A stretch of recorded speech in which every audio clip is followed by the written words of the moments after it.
एक वो हमारा पड़ोसी है बांग्लादेश, जिसकी आज़ादी में भारत का बड़ा योगदान रहा है। 1971 तक ये पाकिस्तान का हिस्सा हुआ करता था। पश्चिम बंगाल, असम, मेघालय, त्रिपुरा, मिजोरम 5 राज्यों की सीमा लगती है इससे। वो भारत से टकराने की सोच रहा है। तो बांग्लादेश क्या भारत से टकराने के मूड में है? क्या कह रहे हैं विशेषज्ञ? इसके बारे में बात करते हैं।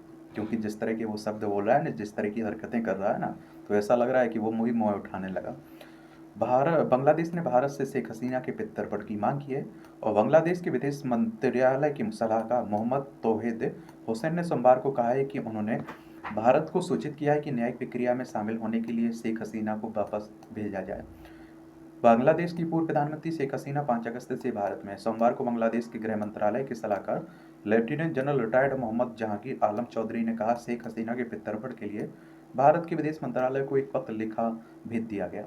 बांग्लादेश की इस मांग की पुष्टि करते हुए भारत के विदेश मंत्रालय के प्रवक्ता ने सोमवार को कहा था कि हमें बांग्लादेश के उच्चायुक्त से एक प्रत्यर्पण का अनुरोध मिला है। हम इस मामले पर कुछ भी प्रतिक्रिया नहीं देना चाहते हैं।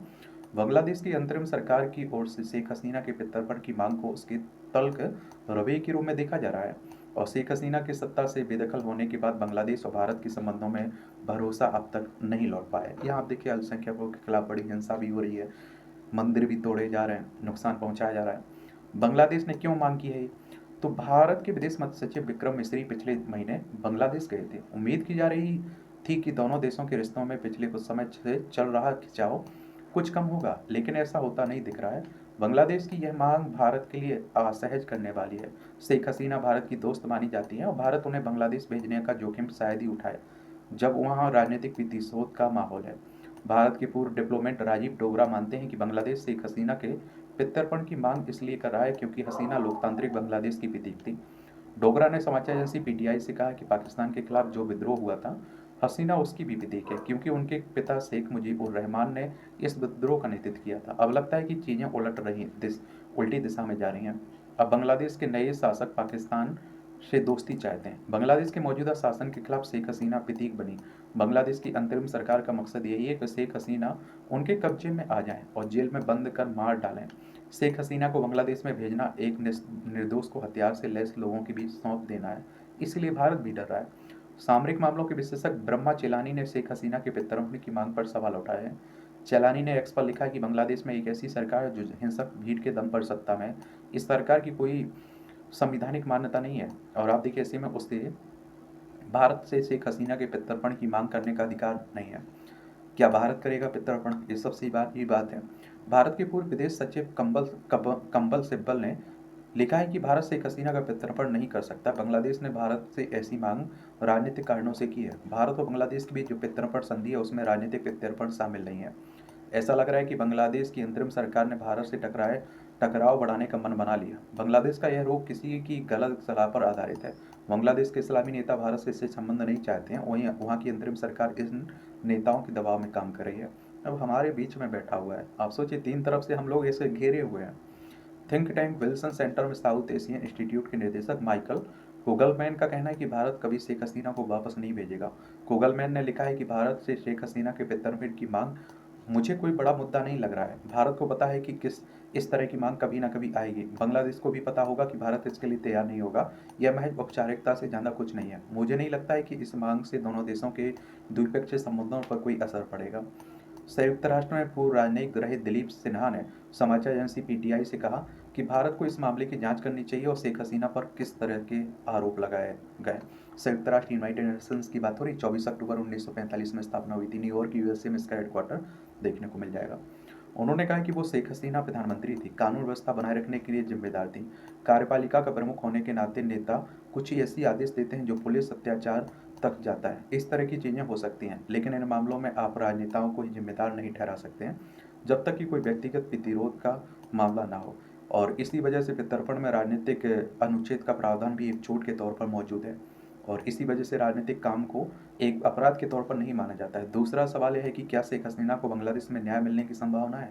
लोगों के पास यह मानने के लिए पर्याप्त कारण है कि जो अनुरोध किया गया वह वास्तविक अनुरोध नहीं है, क्योंकि उन्हें वहाँ न्याय मिलने की संभावना नहीं है। पूर्व राजनयिक दिलीप सिन्हा ने कहा कि यह याद रखना चाहिए कि तख्तापलट के बाद मुख्य न्यायाधीश और 5 पूर्व जजों को भीड़ की वजह से पद छोड़ना पड़ा था और इसका मतलब है कि वो डरे हुए थे। उन्होंने कहा कि वहाँ कोई प्रेस की स्वतंत्रता नहीं, न्यायपालिका पर हमला हुआ, आधी पुलिसकर्मियों ने पुलिस बल छोड़ दिया, अधिकतर पुलिसकर्मियों पर हमले हुए। भारत सरकार बांग्लादेश सरकार के निवेदन को देखने या स्वीकार करने से पहले इन सभी चीज़ों को ध्यान में रखना चाहिए। लगातार बढ़ती तनातनी ये भी देखने को मिल रहा है। पिछले हफ्ते ही बांग्लादेश की अंतरिम सरकार के प्रमुख मोहम्मद यूनुस ने के सलाहकार महफूज आलम की फेसबुक पोस्ट को लेकर विवाद हुआ। महफूज आलम की फेसबुक पोस्ट के स्क्रीनशॉट में बांग्लादेश का एक नया नक्शा था और जिसमें भारत के 3 राज्यों त्रिपुरा, पश्चिम बंगाल, असम को शामिल किया गया था। विवाद बढ़ने के बाद आलम ने इस पोस्ट को डिलीट कर दिया था। सामरिक मामलों के विशेषज्ञ बिम्मा चेलानी ने महफूज आलम की फेसबुक पोस्ट के स्क्रीनशॉट को शेयर करते हुए लिखा, इस महफूज आलम को अमेरिका के पूर्व राष्ट्रपति बिलिंकन की मौजूदगी में मोहम्मद यूनुस ने हसीना सरकार के गिरने के पीछे का दिमाग बताया था। अब यह इस्लामी छात्र नेता ग्रेटर बांग्लादेश चाहता है और जिसमें भारत के हिस्से को भी शामिल करना चाह रहा है। आलम को मोहम्मद यूनुस की सरकार में मंत्री का दर्जा मिला है। पिछले हफ्ते भारत के विदेश मंत्रालय ने महफूज आलम की पोस्ट को लेकर कहा था, जहां तक हमें पता है कि वह फेसबुक पोस्ट को डिलीट कर दिया गया था। हम आगाह करना चाहते हैं कि ऐसी टिप्पणियों को लेकर सतर्क रहें। यह कोई पहली बार नहीं है जब यह शेख हसीना भारत में निर्वासित जिंदगी जी रही। इससे पहले 1975 में वो भारत में निर्वासित जिंदगी जी चुकी हैं। तब उनके पिता शेख मुजीब उर रहमान की हत्या हुई थी। वह दौर भी हसीना के लिए त्रासदियों से भरा रहा था। उस दौरान भी बांग्लादेश की सेना और पाकिस्तान में करीबी बढ़ने की बात सामने आई थी। ऐसे में हसीना के लिए वहाँ की व्यवस्था पर भरोसा करना आसान नहीं था। शेख मुजीब उर रहमान को ने आवामी लीग का गठन किया था और हमेशा से लीग की करीबी भारत से रही है। हसीना और भारत की दोस्ती करीबी का फायदा दोनों देशों को मिलता रहा। पहली बार 1996 में हसीना सत्ता में आई तो कुछ ही महीनों के भीतर भारत से 30 सालों के लिए पानी को लेकर समझौता हुआ था। बांग्लादेश को नदियों का देश कहा जाता है, लेकिन ज़्यादातर नदियाँ भारत से होकर बांग्लादेश पहुँचती हैं। कुछ लोग आरोप लगाते हैं कि नदियों पर कंट्रोल भारत का है। ऐसा नहीं है। 1996 में भारत और बांग्लादेश के बीच पानी को लेकर एक समझौता हुआ था, उस पर कोई विवाद नहीं था और बांग्लादेश के कई लोगों का मानना था कि यह भारत के पक्ष में है। इसके बावजूद हसीना जब भी सत्ता में रही, भारत से संबंध उनके स्थिर रहे। और देखिए, बांग्लादेश ने बड़ी तरक्की की है, ये भी याद रखिएगा। शेख हसीना के समय में बहुत तेज़ी से बढ़ा है। आप लोग क्या सोचते हैं? अपनी राय आप लोग दे सकते हैं। बाकी धन्यवाद।